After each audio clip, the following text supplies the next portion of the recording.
gente, tudo bem? Hoje eu vou falar um pouquinho com vocês sobre a participação do Brasil na Conferência de 72, a Conferência de Estocolmo. Para a gente entender como que aconteceu essa participação, né, e a conferência em si, é importante a gente analisar qual que era o contexto mundial, né, naquele período, e também o contexto brasileiro. Bom, o mundo ele estava vindo de um esfriamento e enfraquecimento da Guerra Fria. Então, a estrutura do sistema internacional, que antes estava leste-oeste, né, que era meio dividido entre comunistas e anticomunistas, estava sendo modificado para uma estrutura norte-sul, que estava acontecendo essa divisão de países desenvolvidos e em desenvolvimento, na época ainda chamado de Terceiro Mundo. Bom, isso ficou mais palpável por conta de diversos tratados que foram surgindo relacionados ao armamento nuclear. O principal deles foi o Tratado de Não Proliferação. O que foi esse Tratado de Não Proliferação? Ele tinha como objetivo evitar a disseminação de armas nucleares ou qualquer outra tecnologia que fosse utilizada para fins que não fossem pacíficos. Ou seja, então funcionava da seguinte forma: estados que eram nuclearmente armados, eles se comprometiam em não transferir essa tecnologia ou qualquer artefato que fosse capaz de ser usado para construir algum armamento nuclear para estados que não fossem nuclearmente armados.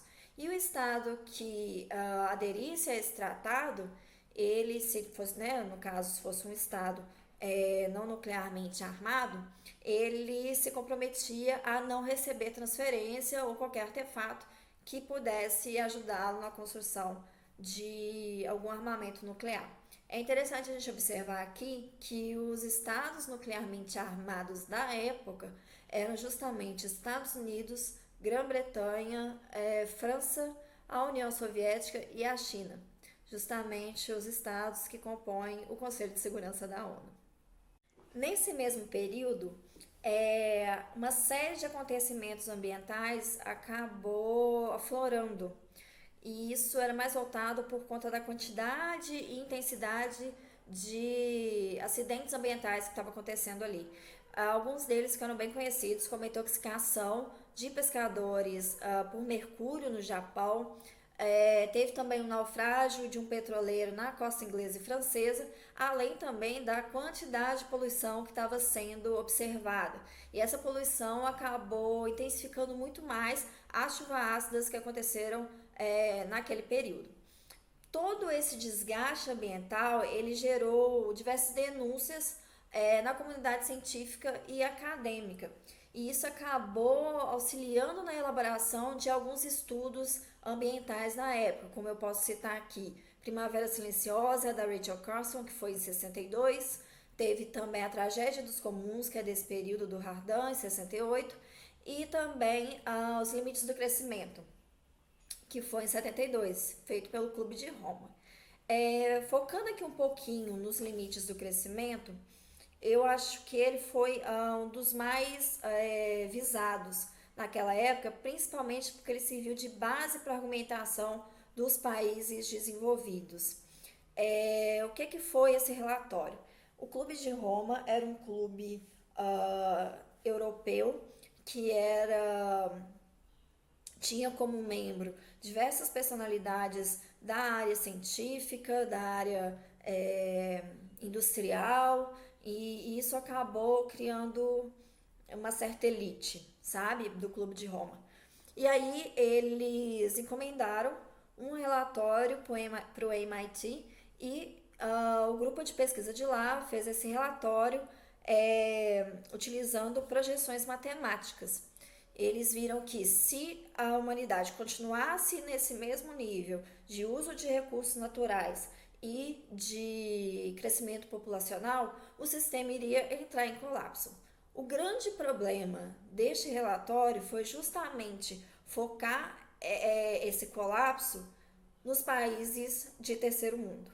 E isso foi assim um prato cheio para os países desenvolvidos utilizarem desses argumentos. Isso acabou aumentando consideravelmente, intensificando consideravelmente as divergências entre norte e sul. Bom, é possível a gente observar então que a situação estava completamente favorável para os países desenvolvidos, né? Tinha o Tratado de Não Proliferação que acabava limitando o desenvolvimento econômico, né, de armamento, porque estava simplesmente evitando que aquele status quo fosse desequilibrado, né, evitando que outros países entrassem para essa nata, e isso acabou também sendo levado para o meio ambiental, né, para a temática ambiental, porque essa limitação do uso de recursos naturais acabava também limitando tanto o crescimento populacional quanto o crescimento econômico, né, porque acaba que o desenvolvimento econômico ele estava muito relacionado nesse período com o uso de recursos naturais. É interessante observar aqui que mesmo que essa situação tivesse essa visão, né, parecida tanto a do Tratado de Não Proliferação com a temática ambiental, a diferença é que no Tratado de Não Proliferação, os países que estavam ditando as regras eram os países que continham o armamento nuclear. Só que, do outro lado, os países que não estavam ditando as regras eram justamente os países que tinham os recursos naturais. Então, tinha uma balança que não estava equilibrando aí. E acabou que esse argumento ele não fechou muito por conta dessa balança e os países em desenvolvimento conseguiram essa brecha na conferência de 72. Bom, então agora a gente vai falar um pouco sobre o contexto brasileiro, o que estava acontecendo aqui no período de 72. É interessante a gente observar que em 72 a gente estava no meio da ditadura militar, né? No governo Médici, então estava no auge do milagre econômico.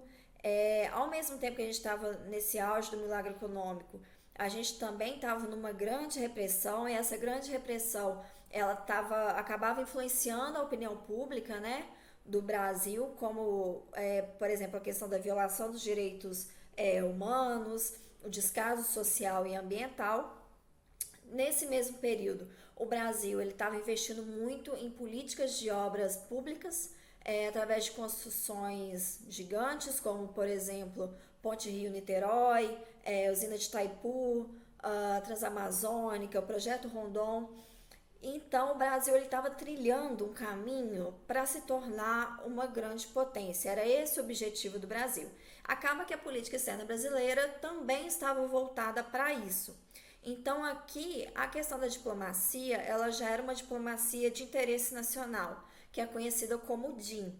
Essa diplomacia, ela pautava afirmava que o desenvolvimento ele resultava apenas de fatores internos. Eu vou ler aqui algumas diretrizes do DIN para a gente entender como que essa diplomacia ela funcionava. Bom, o Brasil ele era contra a cristalização das posições de poder e manutenção do status quo internacional. Quanto maior fosse o crescimento de um país, maior deveria ser seu poder de decisão. O desenvolvimento era indispensável para a paz. Eliminar o subdesenvolvimento seria uma responsabilidade de todos. A política externa deveria ser global. Redução das desigualdades entre desenvolvidos e subdesenvolvidos. Rejeição do conceito de terceiro mundo e vínculo entre segurança política e econômica, ou seja, a política externa brasileira, ela literalmente batia de frente com as propostas da agenda original da Conferência de Estocolmo e do contexto que o mundo se encontrava naquele período. Pensando nisso, então, o argumento central do Brasil que legitimava, né, o regime que a gente se encontrava, era justamente o argumento econômico. Então, qualquer coisa que influenciasse esse argumento econômico não era interessante para o Brasil, né? Não era bem visto. Então, a agenda ambiental, ela poderia sim impactar a questão econômica, né? Esse argumento econômico, visto também que movimentos ambientais naquele período, eles eram tidos como movimentos de esquerda. E aí, baseado nesse argumento econômico, o Brasil ele acabou se tornando o importante protagonista na Conferência de Estocolmo e influenciando também essa agenda ambiental nesse período.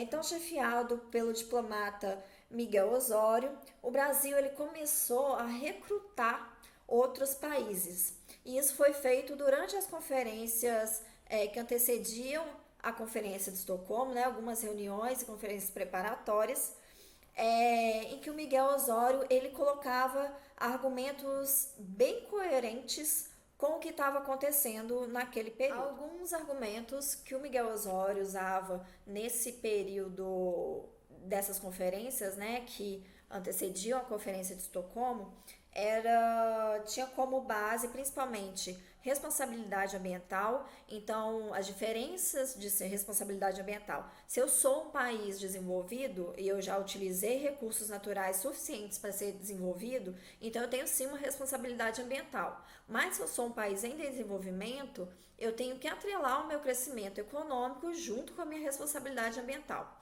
Ele também, na época, apresentou uma lista com os países mais poluentes, consequentemente os países desenvolvidos, e também cobrou que fosse abordado na Conferência de Estocolmo quais ações que esses países mais poluentes teriam em relação à diminuição da poluição.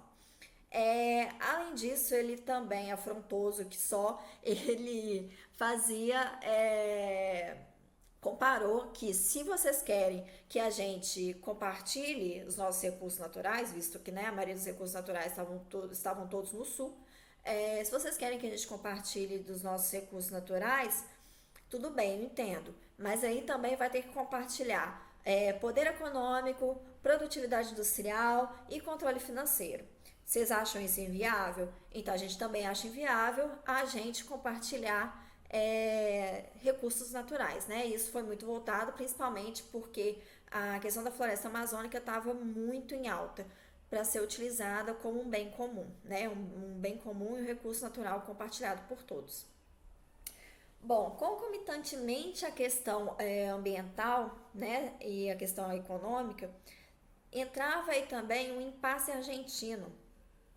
A Argentina ela exigia que os países notificassem sobre riscos fora da jurisdição de um Estado.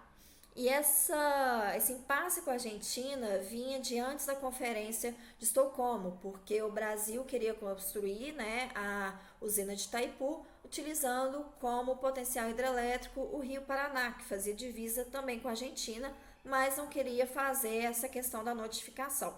Então, curiosamente, essa questão ela foi levada para Estocolmo, mas curiosamente, por mais que o Brasil estivesse fazendo barulho na conferência, o seu maior opositor era justamente a Argentina por conta desse impasse, e não Europa ou Estados Unidos. Bom, finalizando aqui, então a gente pode entender quais foram as principais... que o Brasil ele teve um protagonismo muito forte, né, muito grande na Conferência de Estocolmo. Isso não foi visto muito bem,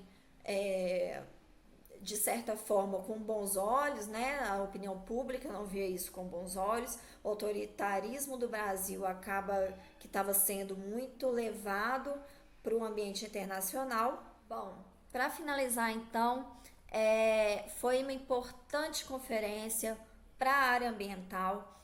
O Brasil ele teve um protagonismo diferente do que ele está acostumado a ter até um tempo atrás, né? Agora não tanto, mas foi interessante porque abriu portas para algumas conquistas, né? Algumas das principais conquistas foi justamente a entrada definitiva da temática ambiental na agenda multilateral, né?